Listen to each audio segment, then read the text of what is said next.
दोस्तों, घड़ी की सुई टिक टिक कर रही है और अब बजट 2026 में बस 48 घंटे से भी कम का वक्त बचा है। लेकिन स्मार्ट इन्वेस्टर वो नहीं होता है जो बजट के दिन शोर मचाने पर शेयर खरीदे। स्मार्ट इन्वेस्टर वो होता है जो शोर मचने से पहले अपनी पोजीशन बना ले, यानी कि डिसीजन ले ले। देखिए, आज सुबह जो इकोनॉमिक सर्वे आया है उसने साफ इशारा कर दिया है कि फाइनेंस मिनिस्टर निर्मला सीतारामन जी इस बार किन सेक्टर पर पैसा की बारिश करने वाली है। देखिए, मैंने इकोनॉमिक सर्वे के 400 पेजेस को निचोड़ कर आपके लिए थ्री यानी कि तीन ऐसे सेक्टर और 5 जैकपॉट स्टॉक निकाले हैं जो बजट के 100 स्टॉपर्स बन सकते हैं। अगर आपने ये मिस किया तो शायद साल की सबसे बड़ी रैली मिस कर देंगे। नंबर 1 वाला स्टॉक मेरा पर्सनल फेवरेट है। चलिए सीधा स्क्रीन पर चलते हैं और वीडियो को समझने की कोशिश करते हैं। सबसे पहले सेक्टर की बात करें, पिछले 2 साल से लोगों को पैसा बनाकर दे रहा है और इस साल भी रुकने का नाम नहीं लेगा। वो है रेलवेज। जी हाँ, और ऐसा क्यों?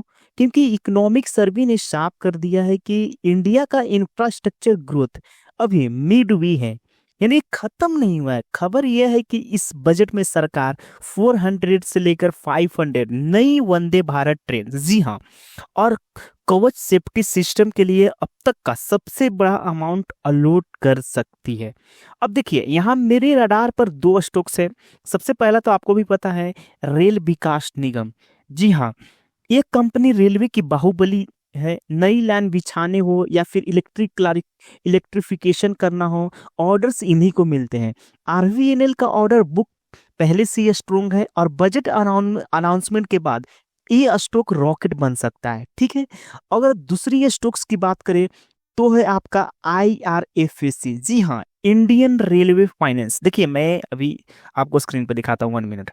IRFC, देखिए सिंपल लॉजिक है, सरकार को ट्रेन चलाने के लिए पैसा चाहिए और वो पैसा कौन देगा? IRFC कंपनी रेलवे की बैंक है। इसका बिजनेस मॉडल सबसे सेफ है क्योंकि यह मोनोपोली है। अगर बजट में रेलवे का खर्चा बढ़ा तो IRFC को प्रॉफिट बढ़ना तय है। यह स्टॉक अभी भी वैल्यूएशन के हिसाब से अट्रैक्टिव लग रहा है। अगर हम सेकेंड सेक्टर की बात करें, फर्स्ट सेक्टर तो आप समझ गए रेलवे, अब सेकेंड सेक्टर की बात करें तो है green energy, the future multi bagger. जी हाँ दोस्तों, अब आते हैं उस सेक्टर पर जो फ्यूचर है ग्रीन एनर्जी और पावर की। आपने इकोनॉमिक सर्वे में देखिए, एनर्जी सिक्योरिटी सब जरूर सुना होगा। सरकार का टारगेट है 2030 तक रिन्यूएबल एनर्जी को डबल करना। कितना डबल करना? और इस बजट में सोलर रूफटॉप स्कीम यानी कि PM सूर्योदय योजना के लिए सब्सिडी बढ़ाई जा सकती है। अब इस सेक्टर के मेन दो खिलाड़ी हैं जो आपके पोर्टफोलियो में होने चाहिए। पहला तो आप समझिए कि टाटा पावर कंपनी है। ठीक है, ये कंपनी सिर्फ पावर जनरेट नहीं करती है, ये पूरा इकोसिस्टम बना रही है, यानी कि सोलर पैनल से लेकर EV चार्जिंग स्टेशन तक टाटा ग्रुप का भरोसा है और मैनेजमेंट स्ट्रोंग है। बजट में अगर ग्रीन एनर्जी पर सब्सिडी मिली तो टाटा पावर सबसे पहला स्टॉक होगा जो ऊपर की ओर छलांग भागता ही रहेगा। और दूसरा है, इस सेक्टर की स्टॉक की बात करें तो अडानी ग्रीन एनर्जी। जी हाँ, ये एग्रेसिव ट्रेडर्स के लिए है ये स्टॉक्स। हम सब जानते हैं कि अडानी ग्रुप रिन्यूएबल स्पेस में सबसे बड़ा कैपेसिटी ऐड कर रहा है। ये stock high risk high reward category में आता है, लेकिन अगर बजट में ग्रीन हाइड्रोजन पर कोई बड़ी भी न्यूज आई तो ये स्टॉक सर्किट टू सर्किट भाग सकता है। और सेक्टर 3 की बात करें तो है defence, the global power plea. देखिए, तीसरा और आखिरी सेक्टर जो आज के जियो पॉलिटिकल सिचुएशन को देखते हुए सबसे जरूरी है वो है डिफेंस। दुनिया भर में लड़ाई झगड़े चल रहे हैं और हर देश अपनी सिक्योरिटी बढ़ा रहा है। भारत भी अब वेपन्स इंपोर्ट करने की जगह एक्सपोर्ट कर रहा है। इकोनॉमिक सर्वे ने आत्मनिर्भर भारत पर फिर से जोर दिया है।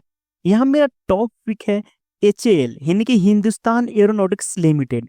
दोस्तों, HAL अब सिर्फ एक सरकारी कंपनी ही नहीं, एक ग्लोबल प्लेयर बन चुकी है।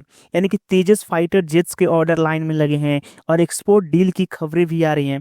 बजट में डिफेंस एलोकेशन बनना ऑलमोस्ट कंफर्म है और उसका सबसे बड़ा फायदा HAL को मिलेगा। ये स्टॉक फंडामेंटल लेवल पर बहुत स्ट्रोंग है और हर डिप पर खरीदने लायक है। देखिए, लेकिन दोस्तों रुकिए, भागकर ऑर्डर मत लेना।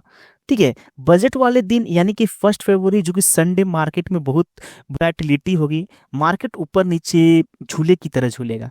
मेरी गोल्डन स्ट्रेटजी ये है कि अगर आपको ये स्टॉक्स लेने हैं तो मतलब कि आज और कल बजट से पहले सिर्फ 50% यानी कि 50 क्वांटिटी कर दे, बाकी 50% पैसा बचा करके अगर बजट वाले दिन मार्केट किसी वजह से नीचे की ओर डाउन गिरा, पैनिक आता है, तो वहाँ एवरेज करने से मौका मिलेगा, एवरेज करने का।